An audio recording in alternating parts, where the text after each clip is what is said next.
नमस्कार, आप देख रहे हैं फ्रंटलाइन 24। मैं हूं आपके साथ साहिबा सिंह। एनडीए में सीट बंटवारे का फॉर्मूला तय होने के बाद सियासत में नया पेंच फंस गया है।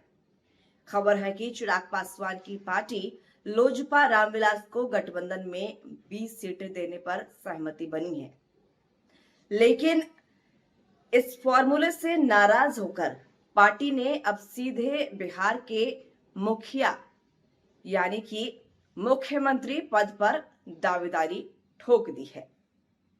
बता दें आपको कि लोजपा के बिहार प्रभारी सांसद और चिराग पासवान के बहनोई अरुण भारती ने हाजीपुर में बड़ा बयान देते हुए कहा है कि अरुण भारती ने कहा है कि बिहार के अगले मुखिया चिराग पासवान ही होंगे। राजनीतिक परिदृश्य हर 1.5-2 दशक में बदलता है और बिहार आज उसी मोड़ पर खड़ा है। अगले 20 वर्षों के लिए नेतृत्व करने के लिए चिराग सबसे फिट नेता है। तो अरुण भारती ने चिराग पासवान को अगला मुख्यमंत्री का चेहरा बताया है। उन्होंने दावा किया कि बिहार की जनता भी चिराग पासवान को ही बिहार का अगला मुख्यमंत्री बनाने को तैयार है। तो एक बार फिर से एलजेपी-आर की तरफ से प्रेशर पॉलिटिक्स का गेम शुरू हो चुका है। दरअसल एनडीए के सभी घटक दल पहले ही साफ कर चुके हैं कि सीएम फेस नीतीश कुमार ही होंगे और आगामी विधानसभा चुनाव उन्हीं के नेतृत्व में लड़ा जाएगा।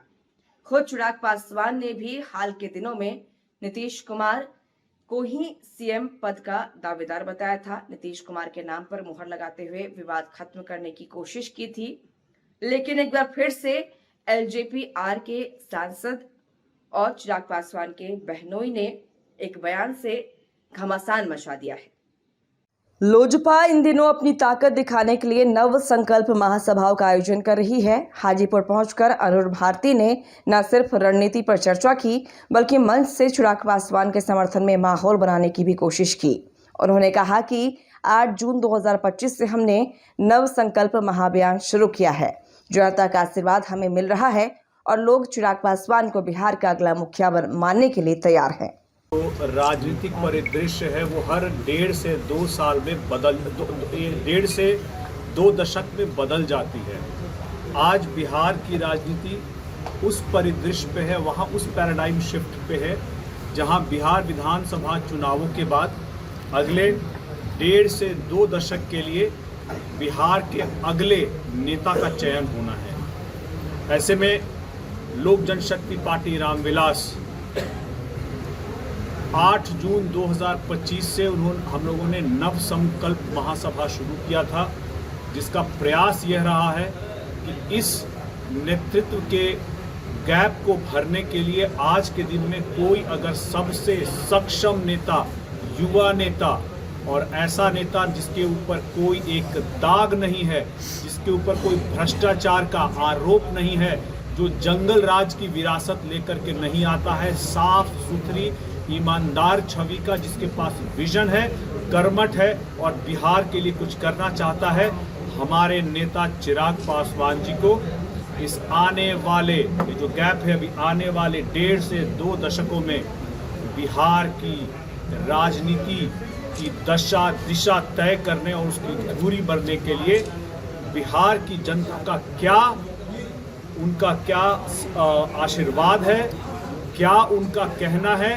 और हम लोग लगभग हर प्रमंडल में जाकर के हमारे नेता ने अपनी बात को रखा है।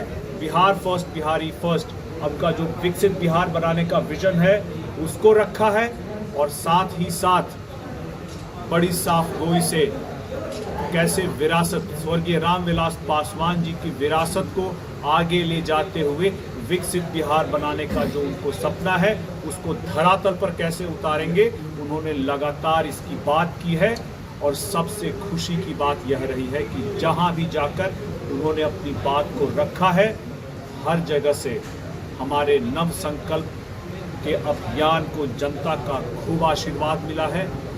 बड़ी से बड़ी संख्या में आकर के लोगों ने न सिर्फ स्वीकार्यता जताई है, न सिर्फ आशीर्वाद दिया है, बल्कि अगले बिहार के मुखिया होने के तौर पर उनको जिम्मेदारी देने के लिए भी उन्होंने स्वीकार्यता दी है।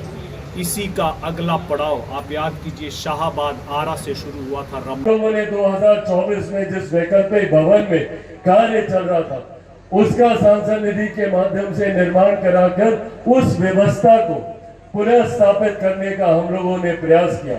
और मैं मेरे प्रधानमंत्री आदरणीय नरेंद्र मोदी जी का हृदय से आभार प्रकट करता हूं। मैं शिक्षा मंत्री, केंद्रीय शिक्षा मंत्री आदरणीय धर्मेंद्र प्रधान जी का हृदय से आभार प्रकट करता हूं कि उन्होंने हाजीपुर की जनता की दशकों पुरानी मांग को सम्मान देते हुए हाजीपुर केंद्रीय विद्यालय को अपना भवन देने का काम किया, जिसके भूमि पूजन के कार्य में आज हम लोग यहाँ पर सम्मिलित हुए।